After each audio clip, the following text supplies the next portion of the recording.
পতিত স্বৈরাচারের ফ্যাসিস্টের বিচার বিঘ্ন করার জন্যে, বিঘ্ন ঘটানোর জন্যে কেউ কেউ নানান রকম উস্কানি দিতে পারে।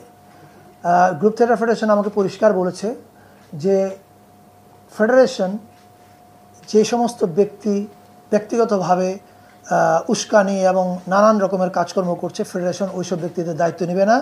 এবং ফেডারেশন পরিষ্কার বলেছে যে ফেডারেশনের কাজ বা থিয়েটারগুলোর কাজ হচ্ছে শিল্প চর্চা করা, সমাজের দর্পণ হয়ে কাজ করা। ওনারা কারো বি টিম হয়ে খেলার জন্য প্রস্তুত না এবং রাজি না। So that was really very encouraging. আমি খুবই খুশি হয়েছি ওনাদের উপর এবং my gratitude to all of you. আমরা একটা পজিটিভ আউটকামের দিকে যাচ্ছি এবং বইমেলা আশা করা যায় যেখানে হতো সেখানেই হবে এবং সুন্দর আয়োজনে হবে এবং কোনো ধরনের ঝামেলা হবে না। প্রথমে আমি বিশৃঙ্খলাকারী শব্দটা একটু ব্যবহার করতে চাই না, এই কারণে যে আপনি যদি খোঁজ নিয়ে দেখেন যারা ওখানে গেছিলেন তারা আসলে অনেকেই এই জুলাই আন্দোলনে ছিলেন, এদের মধ্যে গুলি লাগা মানুষও ছিলেন এবং তাদের ক্ষোভের কারণ আছে। আপনি যে কোনো দেশে যদি তাকান যে যখন একটা ধরেন নাজি পার্টি যখন চলে গেছে, নাজি পার্টি চলে যাওয়ার পরে মানুষের মধ্যে তো একটা ক্ষোভ তৈরি হয়েছে, রাইট?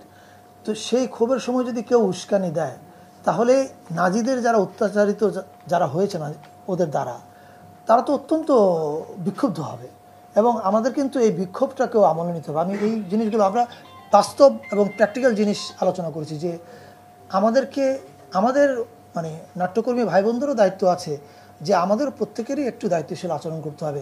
আমাদের মনে রাখতে হবে, আমি আগেও যেমন বলেছিলাম, এটা একটা কেবল সাধারণ সরকার পরিবর্তন হয়নি, একটা বিপ্লব হয়েছে, বিশাল গণ অভ্যুত্থান হয়েছে এবং 15 বছরের দুঃশাসন ঘটেছে, অনেক মানুষ মারা গেছে 1 জুলাইতে।